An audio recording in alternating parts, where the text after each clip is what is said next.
having the stress as the main cause. Ayurveda is done mainly on the basis of clinical signs and symptoms.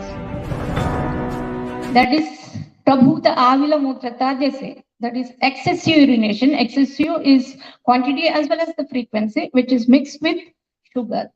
And the patient will smell like honey, they say. Sweet taste, even the modern science is also accepting and telling. And we are also observing the cases in the later part of the diabetes. It is called as acetone smell, they say. And the urine will be attracted by the ants wherein the patient, I mean diabetic patient is passing it. And diagnosis part is better to be done on the basis of present day diagnostic lab investigations, which are more easy and more accurate, I can say. Apart from the excessive urination, we come across certain complaints by the sufferers of this diabetes, that is excessive hunger and more thirst, and even the glycosuria, that is excessive glucose content in the sugar. For the quick and easy and effective clinical management part, Ayurveda has classified diabetes or the Madhumeha into different types like Kaphaja, Vadaja, Pittaja based on the doshas, and on the basis of etiology, Sahaja, that is hereditary, and Apatyaja, that is acquired. Likewise, we come across many of the types, but treatment plan is done on the basis of all these doshas only. The first and the foremost point, what Ayurveda says to design the treatment plan is Nidana Parivarjana. As we all know, Ayurveda emphasizes the prevention part. Prevention is better than cure. It says, accepts, and we all too agree with that. That is why the slogan of Ayurveda is Swasthya Rakshanam, Adurasya Roga Vat. Means we have to give importance and try to protect our healthy state rather than thinking and planning for the treatment or the cure. After Nidana Parivarjana, Nidana, as I said, it is a causative factor. So first step should be Nidana Parivarjana, which is the correction of the lifestyle. After that is the Shodhana. Shodhana treatment is mainly advised and adopted for the patients who are obese and wherein the disease is slight chronic one. And this may be with Vamana Virechana and Basti along with the pre-treatments like Snehana and Svedana. After the Shodhana treatment, the third point is the Pathya, which is agreed even by the modern people also.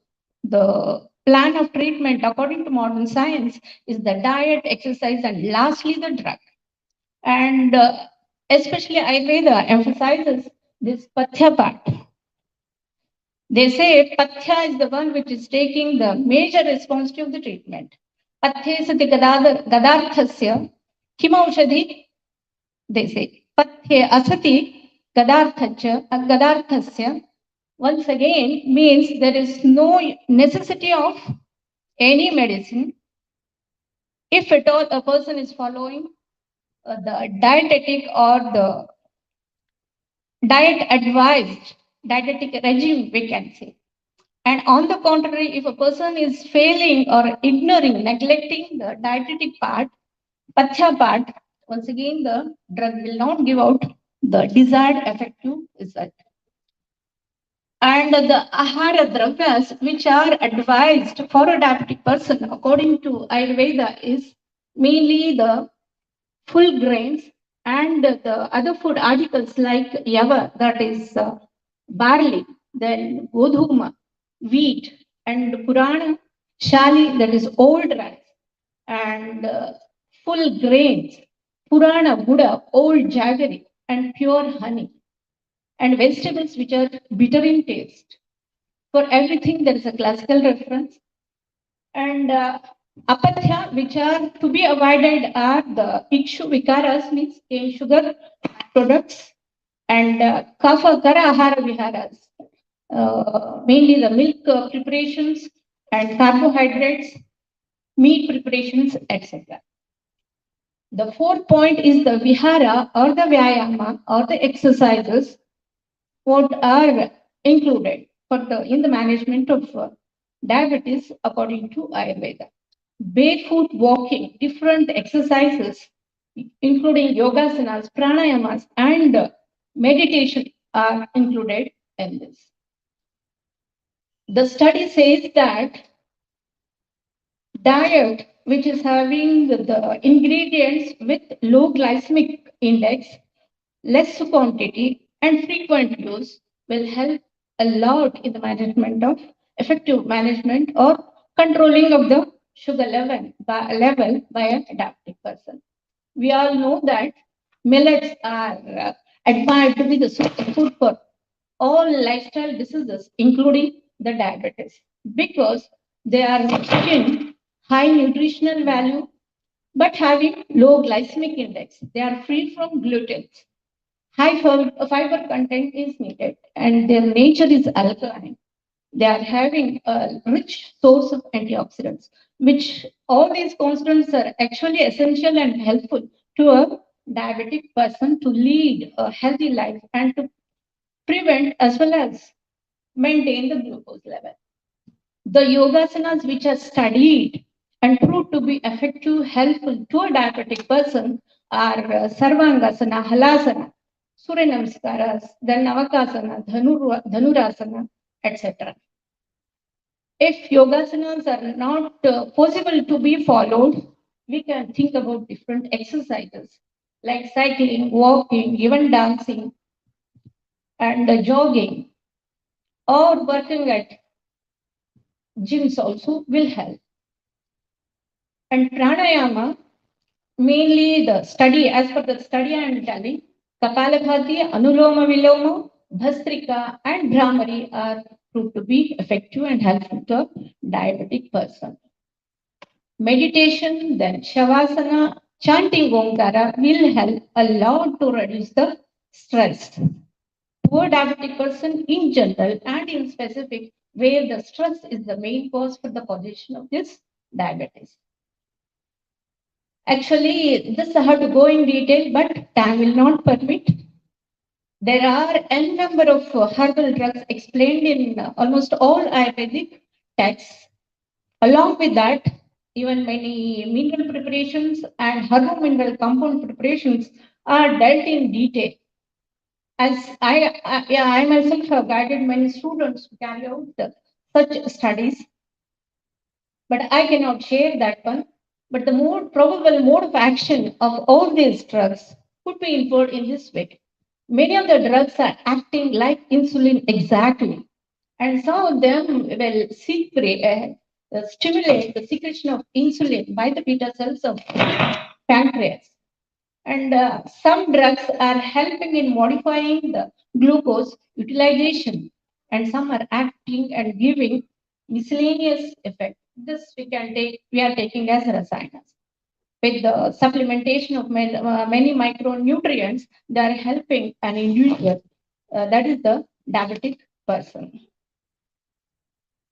So, as a whole, I like to conclude that the Ayurvedic management for diabetics is said to be the conjoined combination of diet, exercise, and lastly the drug. If we think of and adopt, we can have a quick, safe, and prolonged anti-diabetic effect along with the prevention of the complications of diabetes, which are more dreadful than the disease diabetes.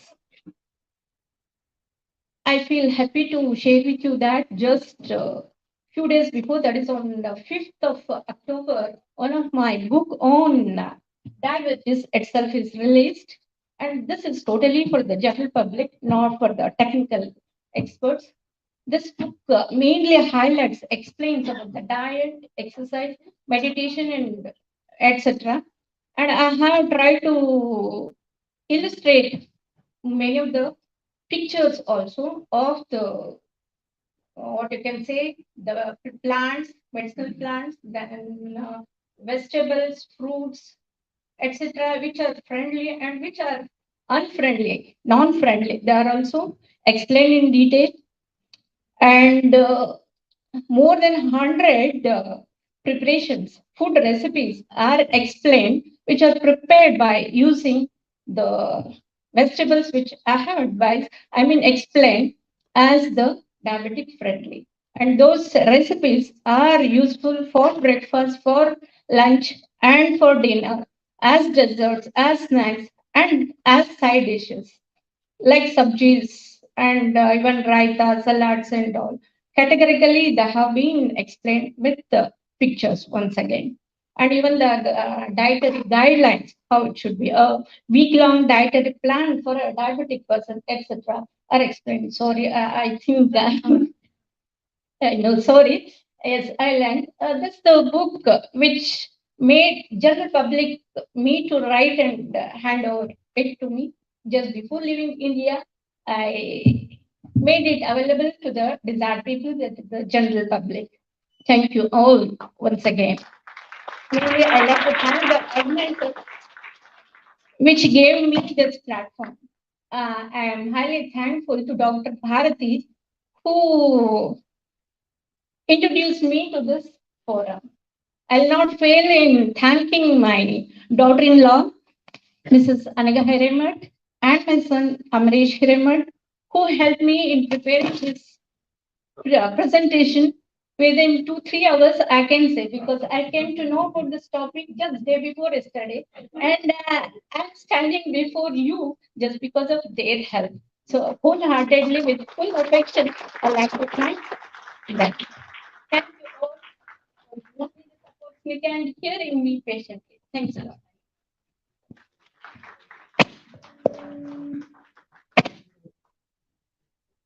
Thank you very much, sir. Okay. Thank you. I too like to hand over the sun. It's a pleasure.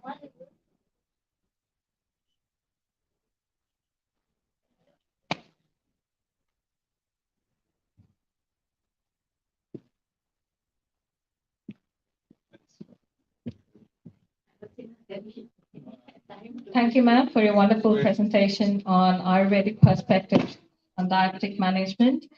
I would like to invite Dr. Vidya Sharma on Ayurveda for mental well-being presentation. Dr. Vidya Sharma is a qualified Ayurvedic doctor from India. She is a Western Australian representative for the Australian Association for Ayurveda, a prime body in Australia providing recognition to all the Ayurvedic practitioners, and is the founder Ayurveda for Wellness, holistic health clinic in Perth. A true example of women empowerment, she dedicates her life to community service, excels in leadership in advancing the needs of the community, promoting goodwill and harmonious relations between the Indian culture and heritage and the wider community of Australia by promoting Ayurveda, the science of life globally. Her contribution makes positive difference in people's life and have a meaningful impact on our community. Apart from leading in several meaningful community projects, she has contributed to the community by promoting education and raised awareness about positive mental health and advancement of health and well-being of the community. She has immensely contributed towards cultural diversity and social inclusion. She is also an Australian qualified trainer and assessor and finds it very rewarding to mentor and mentor Australian students in various fields like advanced diploma of Ayurveda, community service, mental health, allied health, and aged care. We would like to welcome Vidya Sharma to the stage.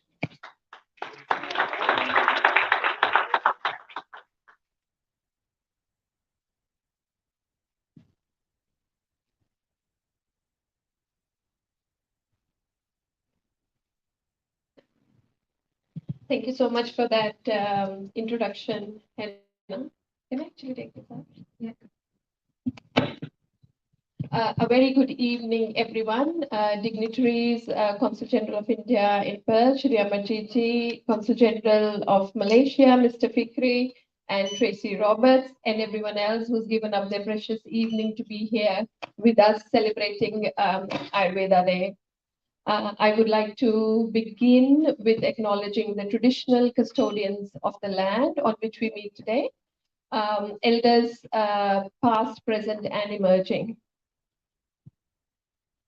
All right. I'll try to be very concise in what I say.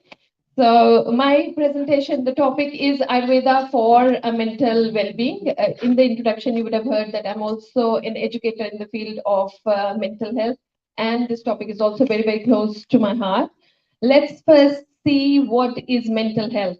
So according to the World Health Organization, a state of mind in which an individual is able to realize his or her own abilities, cope with the normal stresses of life, can work productively and fruitfully, and is able to make a contribution to his or her community.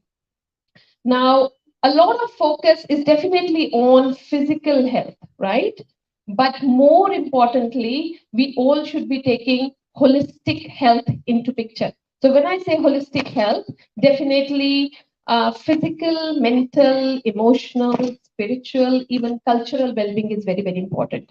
More for people like myself, who many, many moons ago left India, my place of origin, and lived in various different countries, and now I've been living here. So there's a sense of loss and grief that's always been a part of us. Loss and grief, not in terms of losing your near and dear one, even moving away from them.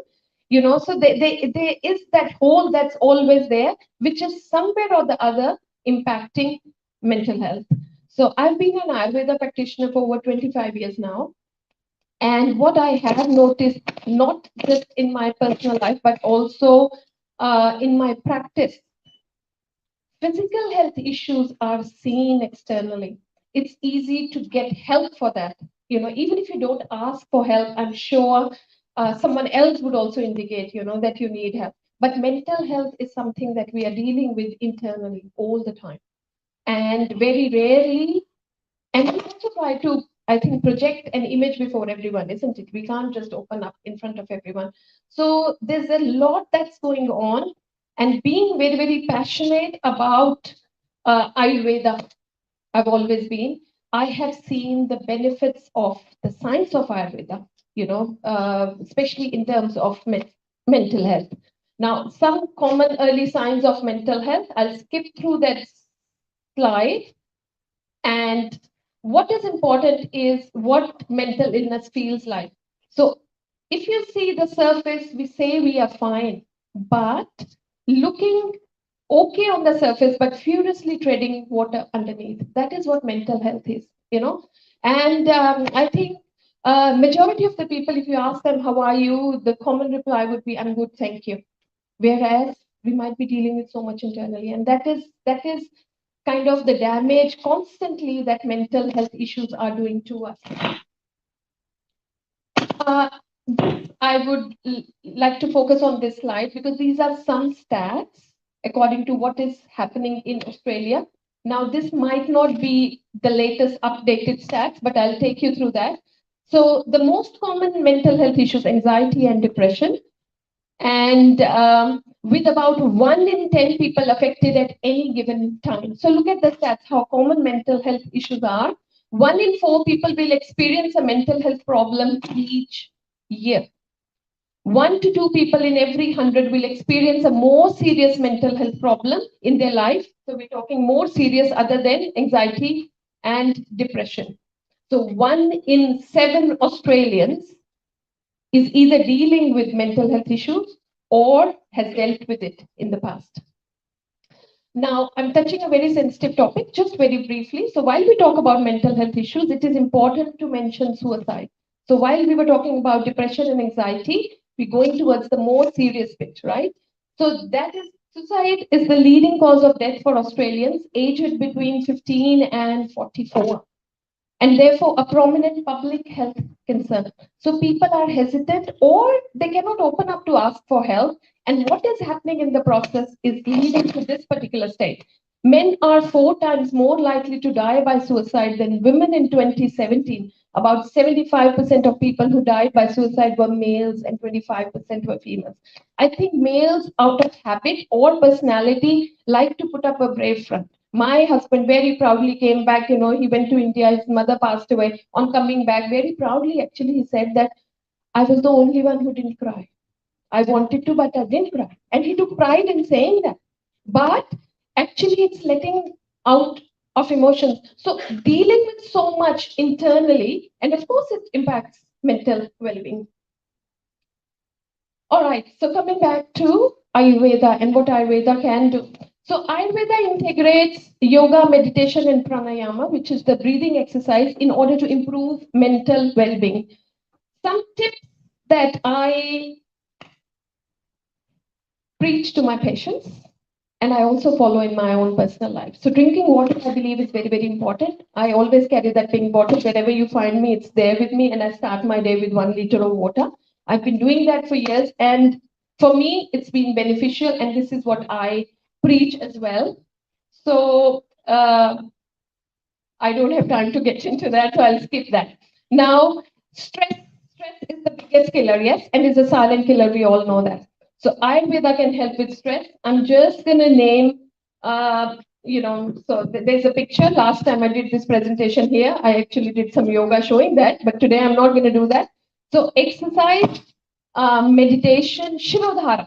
Shirodhara is the oil dipping treatment, which some of you might have gone through and taken, but I've got a video that I'll play. Indian head massage, absolutely divine. If you haven't tried it, please get in touch with an Ayurveda practitioner and try it for once at least. And avoiding stress if you can, or changing your response to stress, which is very, very important. So stressful situations, some are inevitable, they will come in life, but how you take them and how you respond to the stressful situations is going to have an impact on your mental well-being as well. Marma point massage. I've just got a picture of the marma points, which are the vital points. They are about 107 in a human being, and Ayurveda practitioners have been taught to work on those marma points for mental well-being. Abhyanga, divine Ayurveda massages, which are very, very helpful. And of course, Ayurveda herbal formulations or Rasayan therapy, like Brahmi and Shankhupushpi, very, very common. You'll also find in this Western world, Brahmi teas, Shankhupushpi, everything is available. So try those. Please watch this video. Very, very short, few seconds. Yeah. So that is what Shirodhara.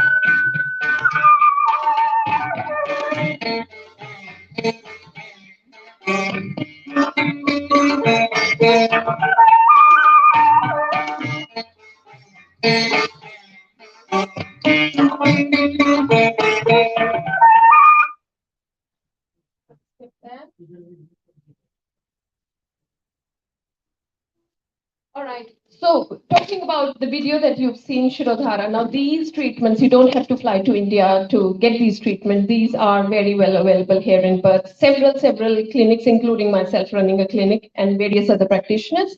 So please, if anyone needs a bit of help with mental health issues, it's time to raise your hand, not here, but otherwise, and try and get help, right?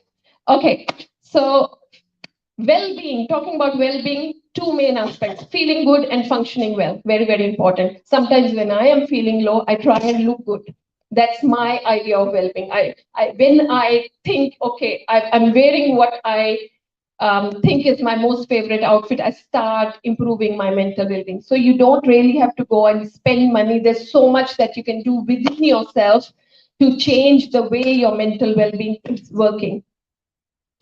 All right, so connect with people around you. Just some ways to improve your mental well-being. It's very, very important. We all have been secluded. We haven't been able to travel since last 3+4 years, for the reason of outbreak of COVID and how it has impacted our mental well-being.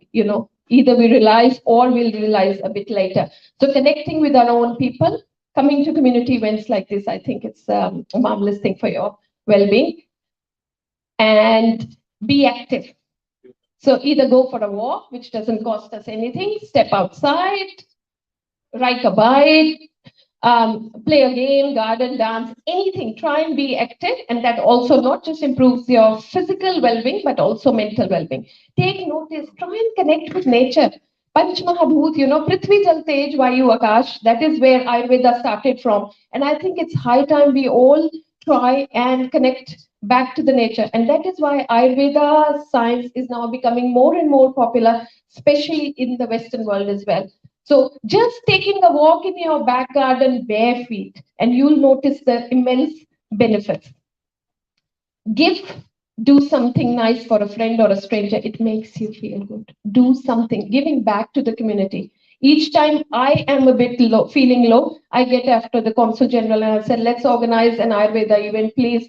That's my therapeutic way of keeping myself sane. So, it is important to give back to the community and keep learning. Take a study course. My bedtime reading has always been a text reading. So, get into something, an uplifting book that would help you as well. And now, I'm coming to the end. Name 3 things, one question to all of you here. Name 3 things or people that you love or value the most in your life. So in your own mind, please think of 3 things or people that you value or love the most. It could be your partner, spouse, your children, your parents, your siblings. It could be your favorite outfit, anything. Yeah? So has everyone got those 3 things, right? Yes? And who's got the courage to say, yes, I'm going to share it with the audience? Is there anyone who is going to share it? Very good, thank you. Wonderful. Let's please give him a round of applause, and I'll tell you why. The most important thing is family, but more importantly, myself. I would underline the myself in the 3 answers. And please reflect, do a bit of self-reflection. How many did not have myself in your list of 3? Can I have some honest? Only 2, 3. Oh, way more than that, I am sure. Yes. So not hands like this, hands like this. What happens in our journey of life is we forget ourselves. All of us, we forget ourselves. So we've got multiple roles to play. Going to work, dealing with people, job, money, somebody's wife, somebody's husband, brother, sister, siblings, parent, daughter, son. But what we're doing is we're forgetting who we are. We are forgetting us. More importantly, in today's world, please, me time is very, very important. In 24 hours, and I say that always, in 24 hours, even if you can have 30 to 40 minutes for yourself, that is what is needed. It's good enough to rejuvenate you. It's good enough to recharge your batteries. Think about why we have Saturday, Sunday, why we have weekend before the Monday. It's to recharge our batteries and get ready for the next week. So sometimes it's important to shut down from everything. Sundays for me, sitting in my pajamas doing nothing. I even refuse to cook now. I don't, yeah. That is true. I do that, ask my family. So Sundays either get takeaways or you cook yourself. That's me time. That is, I need to shut down. So my humble request. I've got some number here for mental health helplines by the Australian government, very helpful. Not that you need it, but they are good handy numbers. Someone out there might be needing help. And if you notice something, get them connected. It is very, very important. Finally, goal of Ayurveda. Perfect health firmly rooted in a vibrantly alive body and fully awakened mind. The triangle of body, mind, and spirit is what Ayurveda caters to. And that is where I would end, because I know there's so many other speakers who are wanting, okay, when is she going to shut up and get off the stage so that we get our turn? So thank you so much for patiently listening. And one more thing before I get off the stage is I would like to acknowledge AAA, which is the Australasian Association of Ayurveda, and I'm the state head, Western Australian state head for them. Dr. Krishna Kumar, the patron, over 30 34 years ago, he started that association in Australia. And since 34 years, people like us, joining hands. When I did my 5.5 years bachelor's in Ayurvedic medicine and surgery, came overseas, didn't know where to start from. But it's people like him. 34 years ago is when he started this organization, and now we've got bigger and bigger. And I've got one of my very good friends, Karen, who's also a part of our team. So thank you so much for listening to me, and I wish you all good health and peace. Thank you.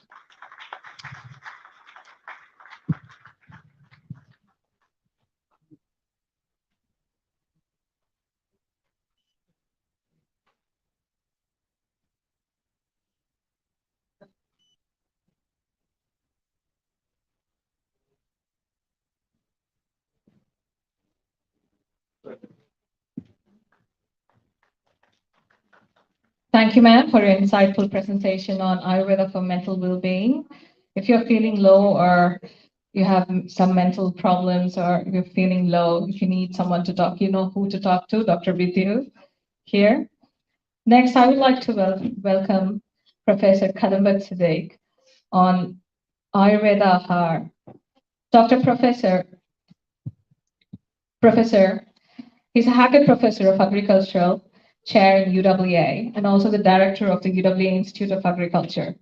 After completing his PhD at UWA in 1985, Professor Siddiq joined the Department of Agriculture and Food, Western Australia, as a cereal crop physiologist and worked his way up to the principal scientist and the leader of the AFWA's Pulse program. He became the director of Center for Legumes in Mediterranean Agriculture at UWA in 2001 and remained in his position until 2006, when he was appointed to the establish and lead the UWA Institute of Agriculture from there. Professor Siddiq is recognized internationally as a leader in crop service and agriculture. Today, he will be speaking on Ayurveda Ahar, main focus on millets. We would like to welcome you, Professor.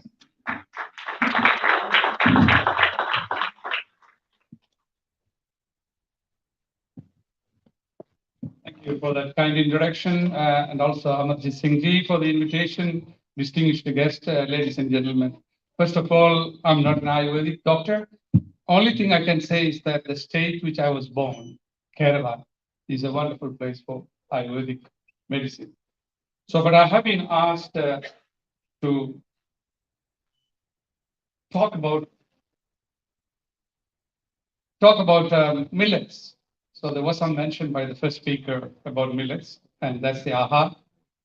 So basically, it's a nutritional value and nutraceutical. So I'll just run through some slides and save some time.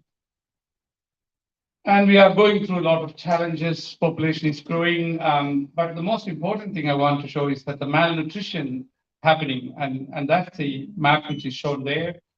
India is suffering significantly. That includes vitamin A, zinc, iron, etc.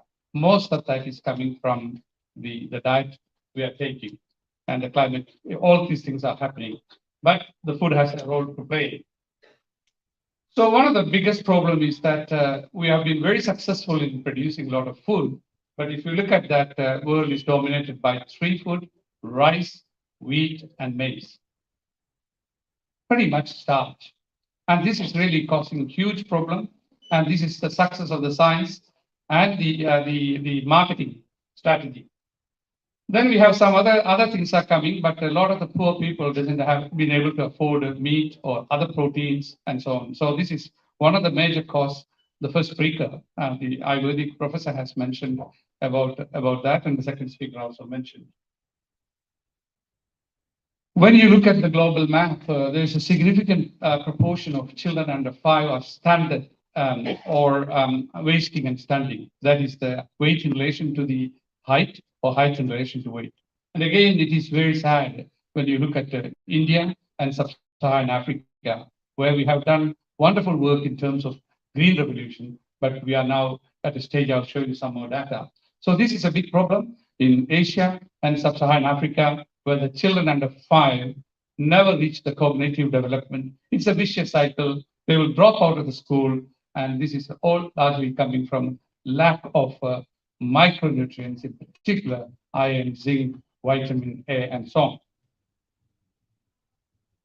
So we just looked at what can we do. I mean, supplement is not a solution because not of this cannot be afforded. I mean, they are not very rich.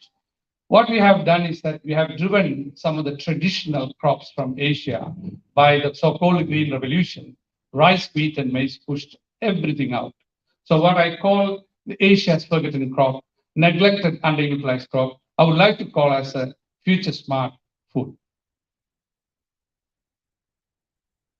So again, I just again want to show the stunting and wasting, and look at that. India's situation is now gone even higher. We're talking about 38 to 45% of the children under 5 are stunting, and then significant proportion is wasted as well. So the whole generation is affected.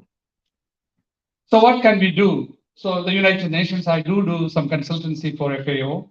FAO has assembled all the countries couple of years ago in Thailand, asked them to identify what are the potential crops which has been neglected and underutilized. And then we started grouping them under cereals, roots and tubers, pulses, fruits and vegetables. Zora Singh is here. Again, number of vegetables are here, nuts and seeds, etc. But I want to focus today on the millet. That's what the Consulate General has asked me, so I'll focus on the millet. But see, look at that. This is the one of the millet on the top, drumstick moringa. Many of you may have tasted. That's one of the wonderful things. Elephant foot yam and taro. Taro can tolerate waterlogging. Wonderful food, tuber.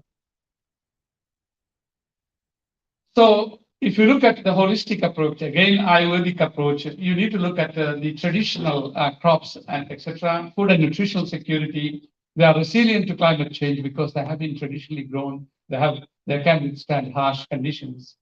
And they also increase the biodiversity on the landscape. And I will show you, people say, oh, they can't make money out of it. Yes, they can. For example, quinoa is an excellent example from South America. Now it's a wonderful. It was used by Andean Americans for 5,000, 10,000 years ago. Now you all take quinoa, or I take, and chia, another one. Western Australia is the largest producer of chia, which came from South America, and we can lead to social and economic benefits.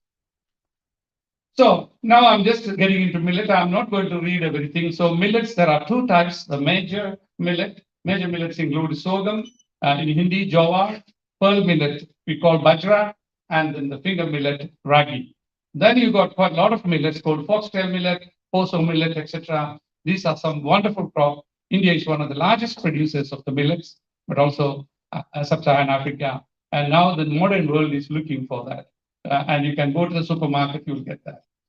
Again, those who haven't seen, you can see sorghum, pearl millet, finger millet. These looks like grasses. They are grasses, and they have some wonderful nutritional and adaptation benefits.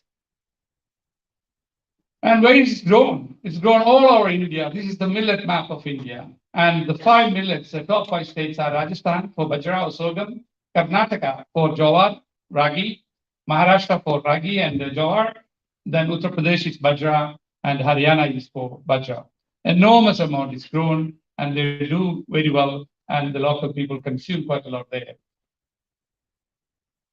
So again, this is what our Ayurvedic doctors have been saying: nutritious food, feed and fodder, grow faster, low insects and diseases, marginal conditions. You don't need a lot of chemical fertilizers, and less water is needed. So it's not depending upon irrigation, and combating desertification places like Rajasthan, and the farmer resilience to drought and climate change.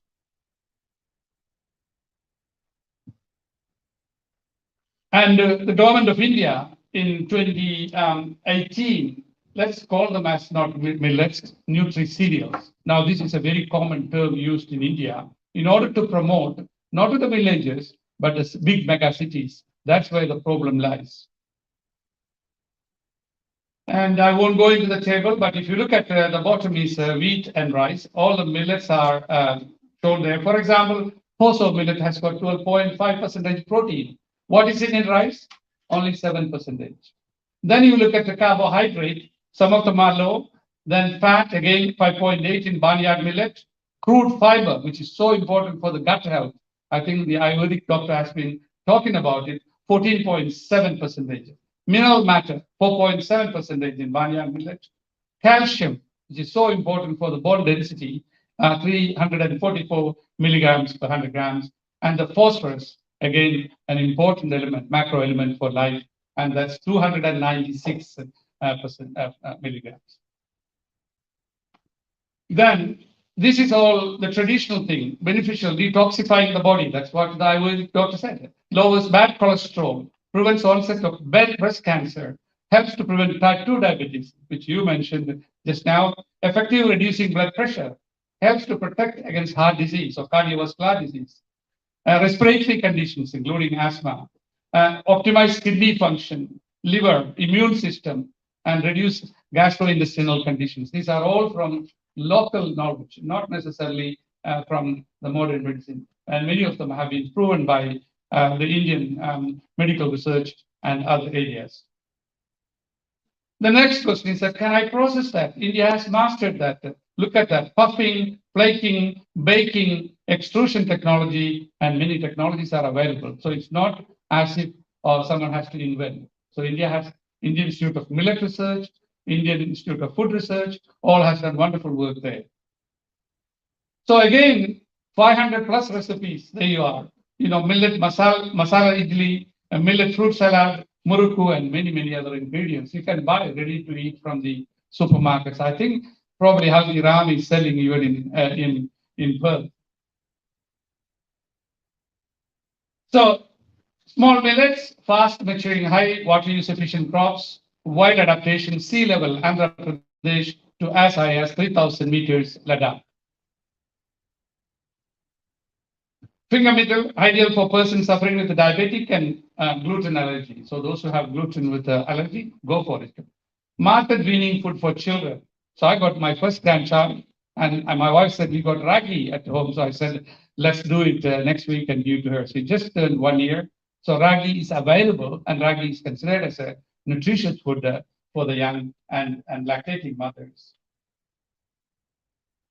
Indeed, finger millet has much more and the power than the sorghum, because it's malting power as good as barley. So you can make good beer, Consulate General. So next time we'll have a millet beer. And some of the things are missing from here. People with obesity can reduce half of their weight within short time. That's again for the finger millet.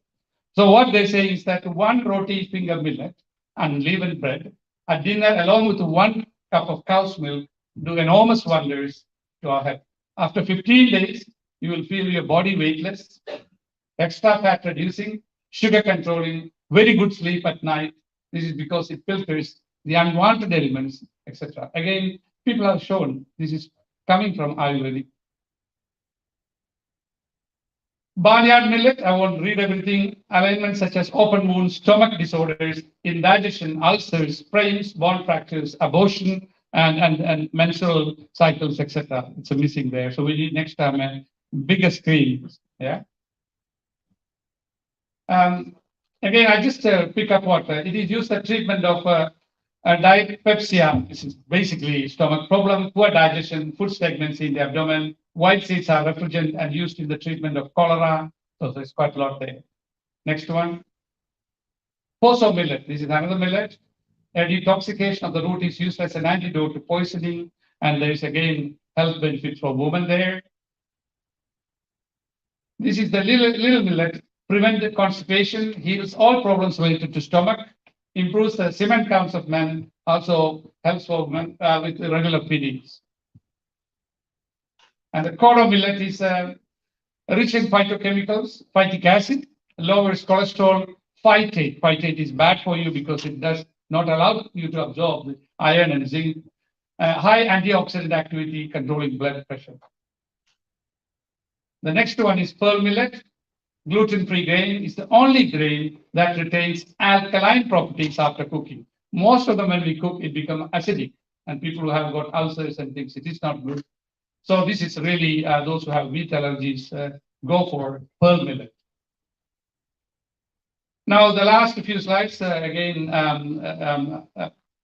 You have asked me to tell that. So India is declared in 2023 as the International Year of the Millets. So the proposal of India was taken to the United Nations. 72 countries, particularly African countries, supported that. And the government of India has got a major campaign for 2023 to have the International Year of the Millets. And that's you. And I also thank my collaborators from India, Dr. Lakshmi Yadav and Dr. Tara Satyavadi, for providing some of the slides. Thank you.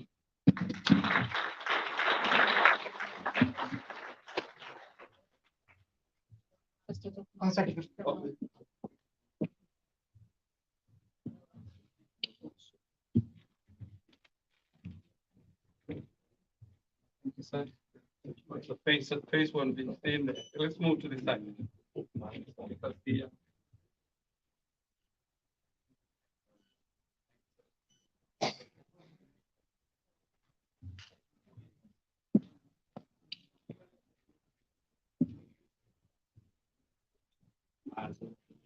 Thank you, Professor, for your informative presentation on millets. Next, I would like to invite Ayurveda and vegetarian lifestyle presentation, which is recorded presentation, Dr. Parashottam Gera.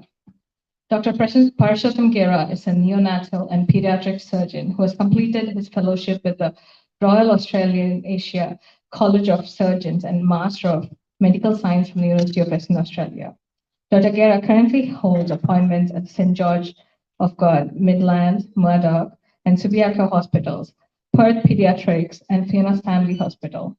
He is also a clinical senior lecturer at UWA and is an active member of the Australia and New Zealand Association of Pediatric Surgeons, the Pacific Association of Pediatric Surgeons, and the Thoracic Society of Australia. We will see the recorded presentation now.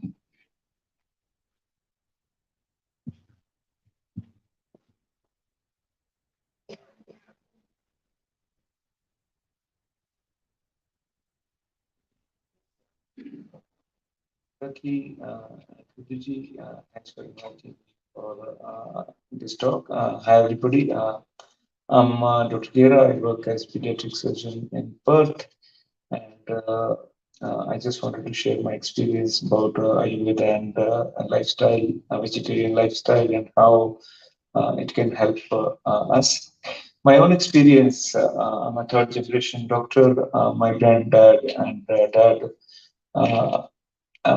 are doctors as well, and we are based in a small village close to Amritsar. My dad runs a Ayurvedic clinic there and is a long-term disciple of science of spirituality, the vegetarian lifestyle and meditation. For me, Ayurvedic lifestyle is not only the medication, but it has various other arms based on Vedas, consciousness, thoughts, emotions, your relationships, diet, daily rhythm, and environment. All influence the balance or imbalance of doshas. As a surgeon, you might have heard, and you might have heard about Sushruta. Sushruta was the first Indian surgical author, and there has been various textbooks published around for his contribution in meditation. And Shishruta's statue is there in Royal College of Surgeons in Melbourne. So Shishruta did various surgical procedures in AD 800 and practiced Ayurveda all his life. Even he had various instruments, and they used to teach their students about surgical incisions on watermelons and cucumbers and suturing on animal skills. And every disciple was asked to study for a period of 6 years. And they used various herbal medication for all the ailments in that time. And he's known as the first plastic surgeon of the world. We do have various antimicrobials in Ayurveda which are used. And my own experience was on one disease which is known as fistula in ano, where you have this Shar Sutra, where you pass a thread through the opening of the abscess, and that Shar Sutra heals the abscess. And we published that paper in 2004 in Indian Journal of Pediatric Surgery, and it has got a very much efficacy in that. The second thing which I have experienced in when I was practicing in India was a role of Ayurveda and renal stones. When you have small renal stones which are not causing blockages or significant kidney damage, these can be treated with Ayurveda, and there are various medication off the shelf, and one of them was Nevi, I remember, and they cause like diuresis with increased urine output, and they have antimicrobial like antibiotic properties, and they do work in a lot of cases. The next um, thing is immunomodulatory, like sore throat, where you have upper respiratory or lower respiratory infections, and you have various medications like licorice, which do help in that in immunomodulation and some soft tissue infections. The earliest drug, which was quinine, which we all know, was made from cinchona plant, and they started the production in India in 1888, and it has magical cure for malaria, and and then it was used in heart diseases and various other ailments. And this was the earliest contribution which Ayurveda had, but unfortunately, over the years, you can say it is capitalism that the Ayurveda didn't have much research, and the progression has not been that much to assess the benefit properly. Recently, I've come up with various other things like ashwagandha, which is used for various herbal properties in various diseases.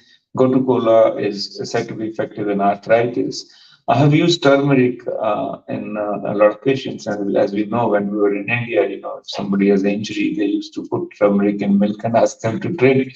But as a surgeon, I had used turmeric in cellulitis, where you put turmeric in a wheat flour with oil in it, and then you put a kind of, if you have soft tissue infection, it was quite effective to declare either the abscess need to be drained or if the cellulitis will subside, and it was very effective. It does stain your clothes, but it was an effective remedy, and now we can see that Western medicine have got hold of turmeric, and we have turmeric latte, which costs $6. And although turmeric was very cheap when we were in India, and now the patent is with some other countries. That takes now to that apart from that medication, then the next thing is meditation.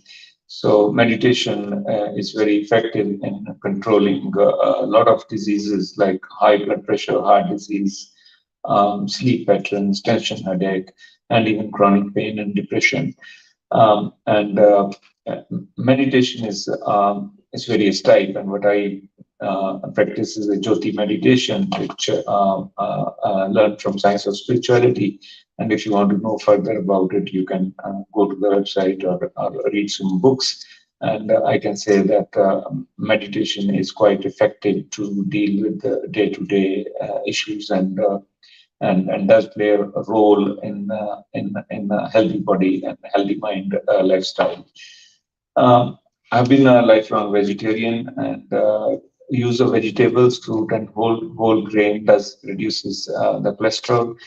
I was yesterday. I was in a talk with a gastroenterologist, and it was brought up that how in last 20 years there has been significant increase in Crohn's disease, which is one of the significant diseases in gastrointestinal system. And it has come up in India now because of probably McDonald's or increased consumption of fast foods. And vegetarian diet, plant-based diet does minimize heart rate and lowers your blood pressure, decrease your risk of stroke and cancer. And as we know, the sattvic diet is best for us, but however, we don't always practice it. it is always, we know that life of non-violence and compassion is ideal. And as Albert Einstein said, nothing would benefit human health and increase chance of survival of Earth, of life on Earth, as much as evolution to a vegetarian diet. It's a nice article. If you scan this QR code, you can see that how our planet is getting negative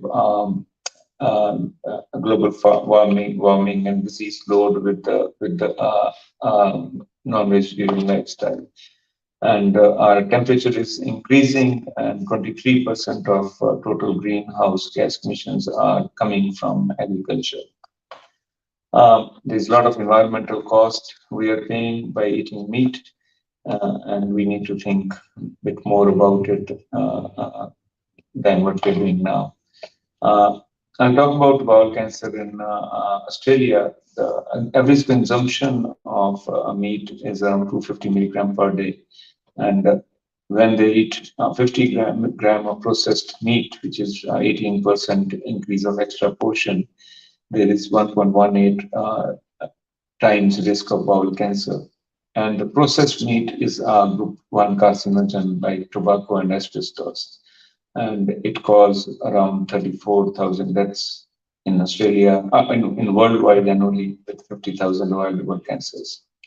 And we do not think much about it, although we sort of, we ban tobacco, we ban asbestos, but still processed meat consumption is going high.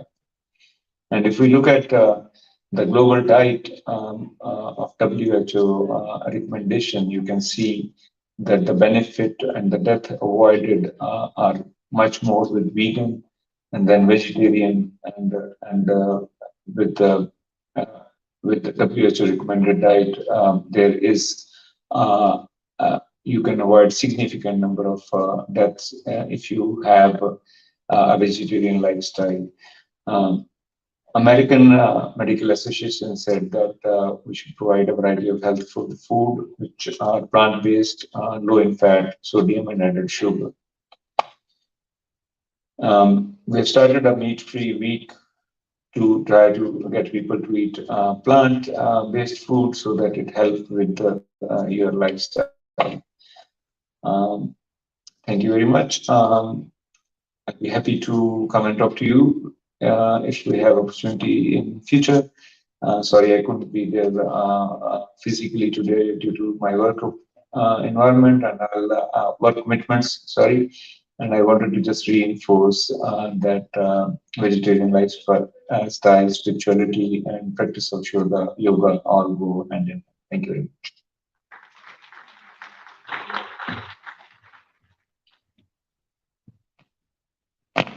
To thank Dr. Gera on this wonderful presentation for us today. Next, I would like to welcome Mr. Vishwanath Deshmukh from Art of Living. He's going to be speaking about yoga. Mr. Vishwanath is an occupational therapist, director, and allied health consultant for Advanced Rehabilitation Therapeutics Private Limited. He's also a volunteer for medication and yoga instructor and state teachers coordinator for the Art of Living Foundation WA. We welcome you, sir. Thank you.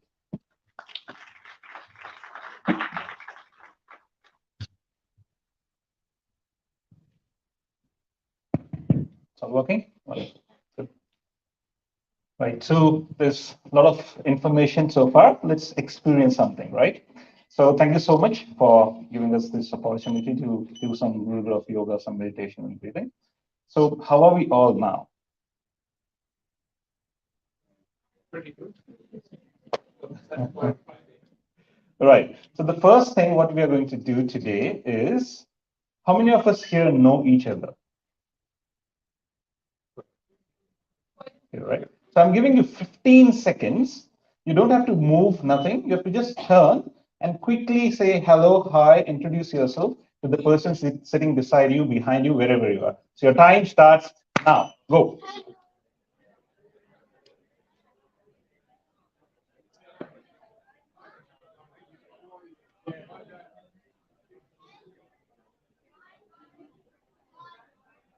Ten, 9, 8, 7, 6, continue.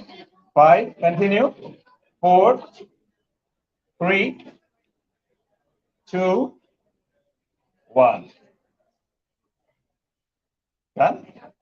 How do we feel now? Done? Right. So do you feel a little bit at home now? You're not sitting beside the stranger, right? So the founder of Art of Living, Sri Sri, always says that wherever you go, you should feel at home, because at home you feel more relaxed and more happy, right? Got it? Good. So what is yoga? Can anybody tell me what is yoga? Way of life. Anything else? Wonderful definition. There is a connection. Connection. Wonderful. Anything else? Yep. Wonderful. So skill in action is yoga. Physical, microcosm, that is the body, with the soul, that is the higher cosmos. Wonderful. Good. So when was the last time we all played a game? We all played a game. Okay, so it's the time now we are going to do that. So for that, what you will have to do is you have to sit straight and you have to just gently follow the instructions. So every game has a rule, right? So whenever I'm going to clap, you have to clap, and when I'm not going to clap, you're not going to clap. Okay, let's begin. Clap. Are you all here with me? Whenever I'm going to clap, you have to clap, and when I'm not going to clap, you're not going to clap. So let's begin clapping.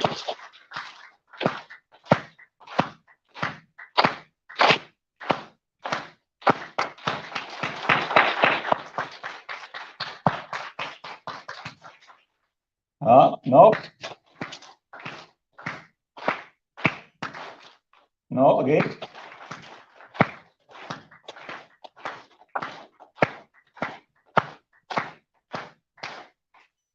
Still.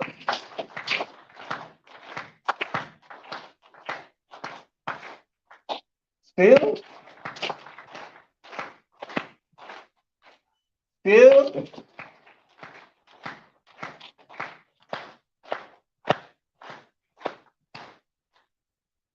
One more chance, last time.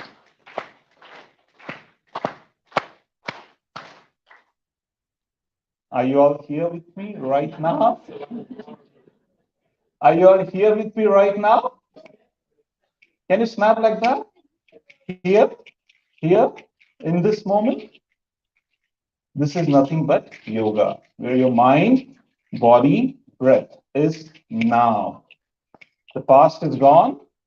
The future is unborn. Where is life happening? Now. You are here. Again, come back. This moment. What I said just now, gone. Now. Now. Right? So this is yoga. So how to be in this now? So a little bit of attention towards our body, a little bit of attention towards our breath, and some meditation brings us in now. Right? So for next 10 minutes, you're going to be like a small kid, right, sitting at the back. If I give him an ice cream, he won't care if anybody is looking at him. He'll be totally 100% it. Even if it falls, goes there, nothing. I am enjoying my ice cream, right? So next 10 minutes, give your 100%. Are you all ready for that? Yes. Wonderful. So what we are going to do, we are going to do some chair yoga, right? We don't have mats, we don't have anything. So let's do that. So firstly, come at the edge of your chair. Keep everything away from your body. And the first pose which we are going to do is the mobile pose. Bring your phone out and switch it off. Or put it on silent mode for next 10 minutes. It's a me time. Okay, good. So as you're sitting straight and nice, wonderful, just observe your body. See whether your feet are resting well, flat. Your spine is erect. Observe your chin. Wonderful. Is your spine erect and nice? Shoulders, open up your chest. And as you do this, gently bring your head back and look up towards the ceiling. Hold the posture. Do not hold your breath.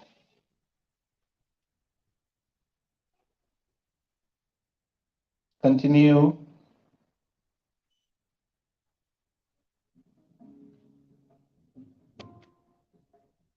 Now gently bring your chin back to the chest and observe your breath. Keeping your spine straight, tuck your chin to the chest. Now gently look up and look over your right shoulder. See whether your chin and your shoulder is in one line.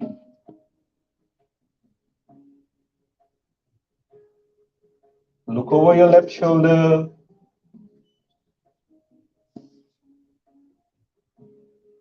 Come back to the center. Now again, tuck your chin forward and back. Forward and back. Forward and back. And relax. Breathe in.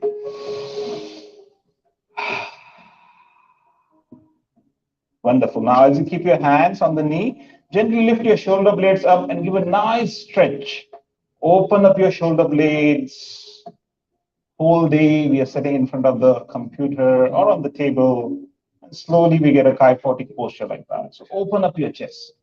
Lift up your shoulder blade. Bring it back, down. Keep breathing. Synchronize your breath with the movement. Let the yoga happen. As you bring up your shoulders, breathe in. As you go down, exhale. Let's reverse opposite direction. Lift up. Continue with a gentle smile on your face.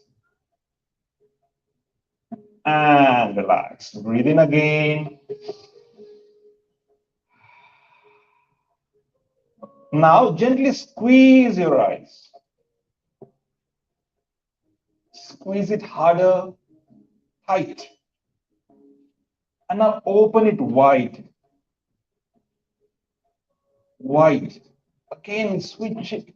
Again, squeeze your eyes, tight, and open it wide. Feel that stretch. Now, without moving your head, gently roll your eyeballs up, and then roll your eyeballs down. See if you can see at the feet. And look up again towards the ceiling. And relax. Now gently look over your right shoulder without moving your head. Just roll your eyeballs extreme right corner. Look to your left. Again to the right. To the left. Again, squeeze your eyes. And relax. Now keeping your eyes closed, gently lift your both hands up and with the tip of your index finger, give a nice massage to your eyeballs. Clockwise, anti-clockwise. Continue at your own pace. And relax, bring your hands down. And slowly, gradually, you may open your eyes and feel the difference. Wonderful. Now gently hold your earlobes, pull your ears down. Feel that gush of blood supply here. Feel that coolness or warmth and stretch sideways. Stretch it up. Cross your hands. Again, hold your earlobes. Clockwise, anti-clockwise. And relax. Wonderful. Now gently move your jaw side to side.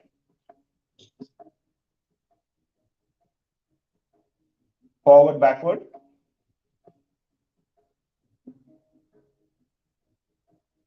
Circle. And relax. Now can we make this sound?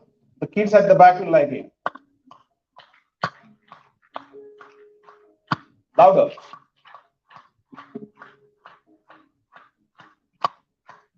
And relax. Breathe in. And breathe out. Now gently rock forward and backward. Let's prepare our body to stand. Wonderful. Now gently, without getting your hand like that, slowly bring them up. Hold it together. Give a nice stretch. See how far you can reach. And see if you can roll or rock forward and backward like a palm tree. On your heels, on your toes. Now, as you do this, gently lift up your both heels. And feel that stretch in the entire body, right from your toe, ankle, calf, hip, lower back, upper back. Hold that posture. Keep breathing. And relax.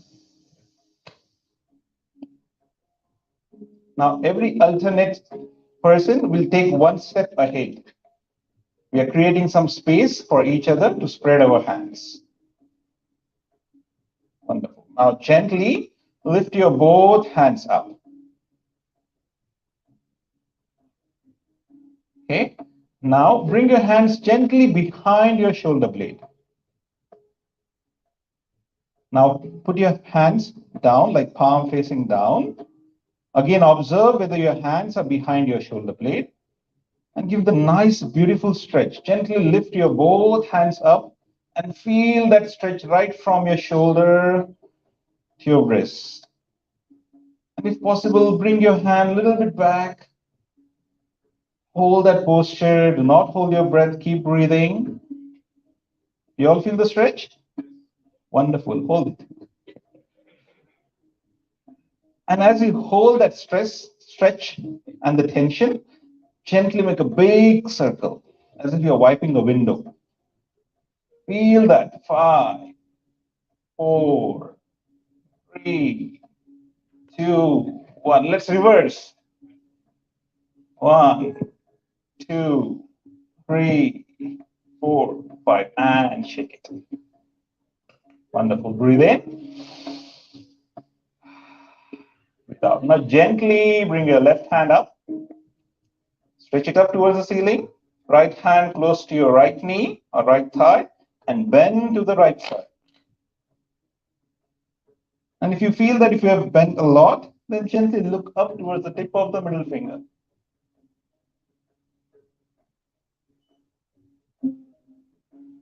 Keep breathing. Keep smiling. And relax. Other hand up. Stretch it up. Bend to the left. Look up. Hold the posture. Do not hold your breath. And relax. Wonderful. Both hands forward. Elbows straight, equal distance in between your hands. Just keep 1 foot distance in between your both legs. And as you breathe in, gently turn over your right shoulder. And see how far you can go. Give a nice twist to your spine. Let's reverse, go to the other side.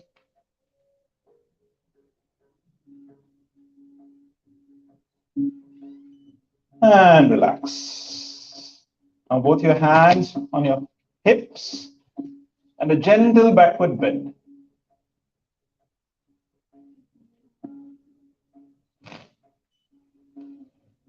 And relax. Now if you can stand on just 1 foot, left leg, just rotate your right ankle.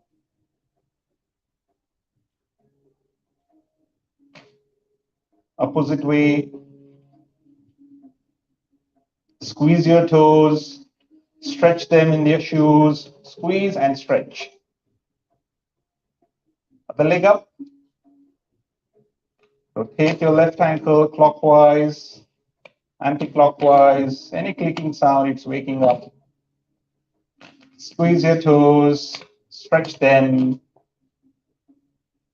and relax. Lift your both hands up. Give a nice stretch to your forearm muscles. Drop your hand down.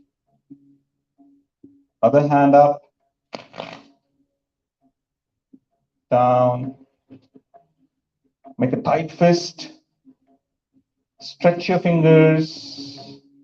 Again, a tight fist. Stretch your fingers. And relax. Again, 1 foot distance. Now we are going to sit on the world's best chair. Gently lift your both hands up. And slowly sit down, not on the chair.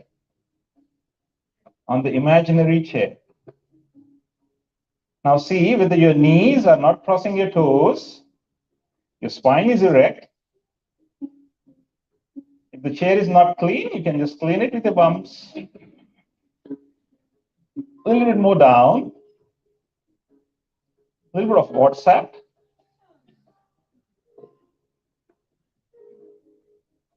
A little bit more down, but don't sit down, huh? Hold it. 5, 4, 3, 2, 1.5, 1, and up. And relax.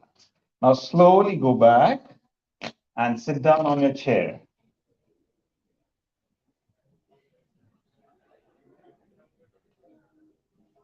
Good. Now bring your feet forward and hands on your knees and give a nice forward bend. See how far you can reach. And as you do this, if you can pull your both toes back, feel the stretch in the back of your knee. See if you can reach your forehead to the knee, if possible. Don't strain.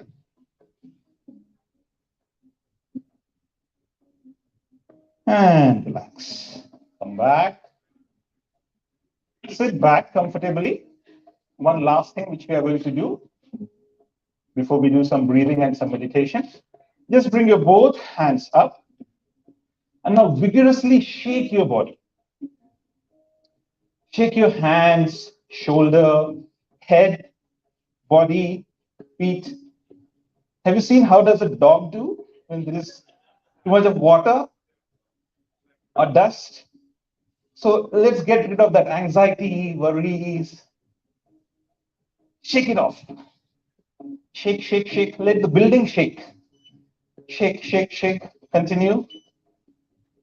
10, 9, 8. Feet as well. Body, chair.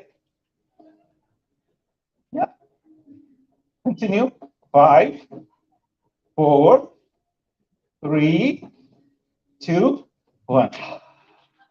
Take a deep breath in.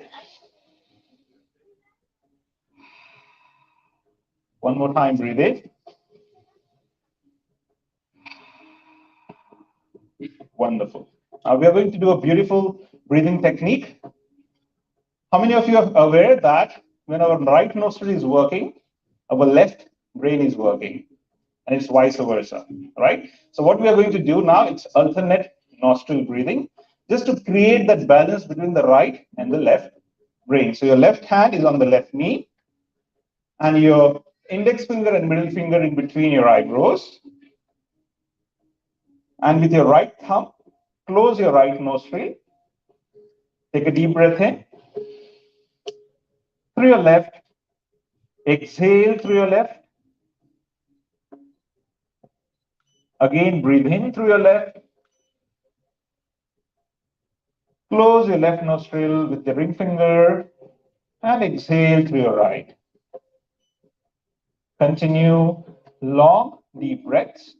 Now breathe in through your right and exhale through your left. Keeping your eyes closed. And just be with yourself. Keeping your eyes closed, all your attention on your breath. Long, deep breaths.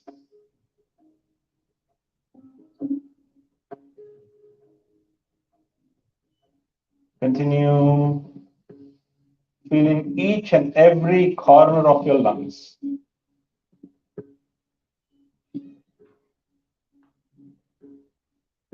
In your own rhythm, in your own pace, feel the warmth or the coolness in the breath. Every time you breathe in and you exhale. Breathe in and breathe out. Breathe in and relax. Now keep your eyes closed, hands on the knees, palm facing upwards. Take a deep breath in through your nose. And you're going to exhale as if you're exhaling through a straw in your mouth. Pursed lip breathing. Breathe in through your nose. Fill the lungs completely. And exhale.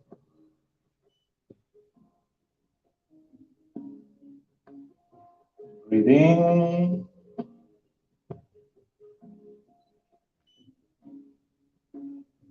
And exhale.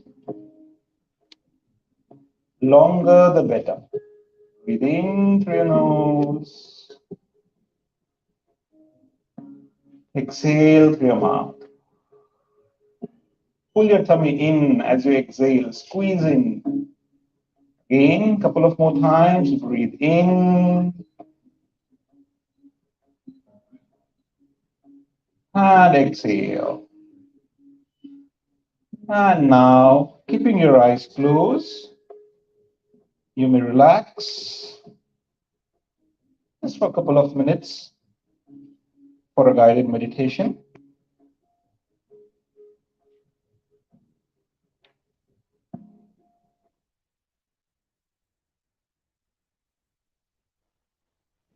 Keep your eyes closed. Relax your head. Relax your neck, shoulder. Relax your hips, knee, ankle. Place your feet on the ground. Relax your whole body.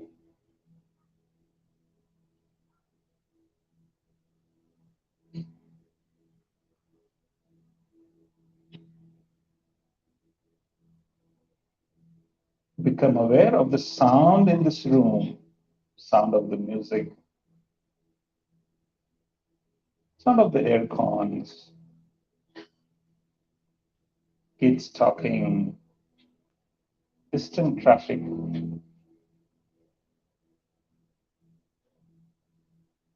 You are one with the sound, right? This moment.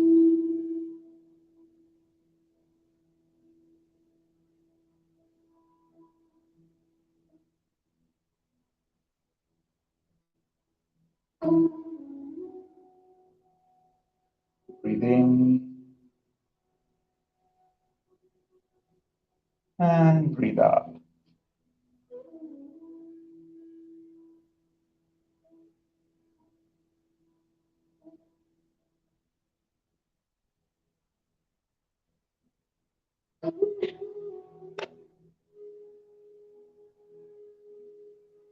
Become aware of your body. Drop the entire weight of your body on the chair you're sitting.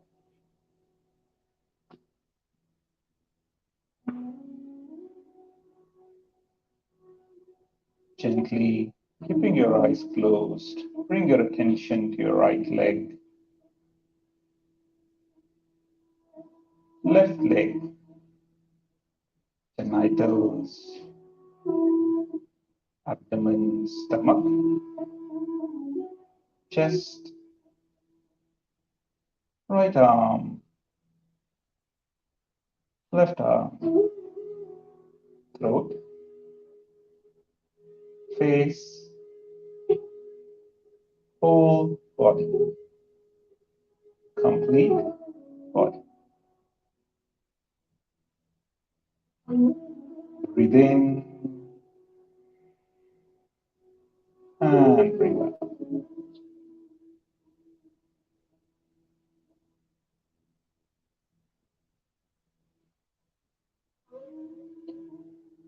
Bring your attention on your breath.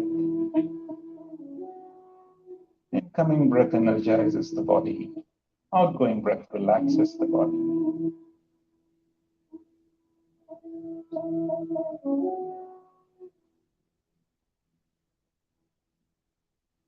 Breathe in and breathe out.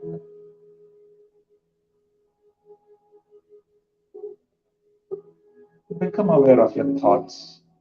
Good thoughts, bad thoughts, let them be. Thoughts are just like the clouds. They come and they go. Breathe in and breathe out.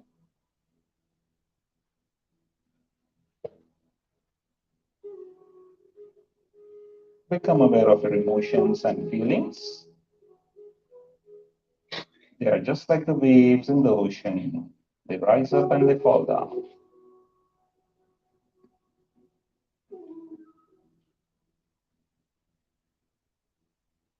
Breathe in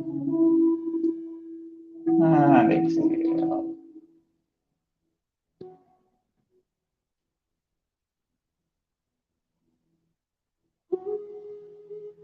As we breathe in, let us chant Om.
You are love. You are peace. You are joy.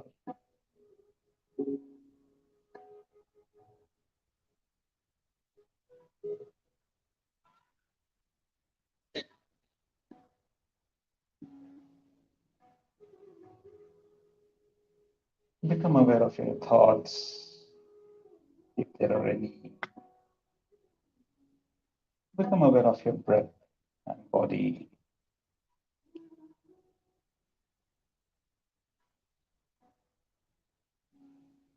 Become aware of the sound in this room. Take a deep breath in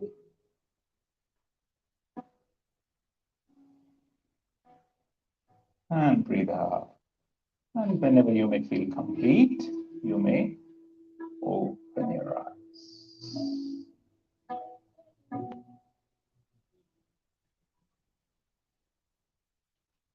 How are we now? How's the state of mind?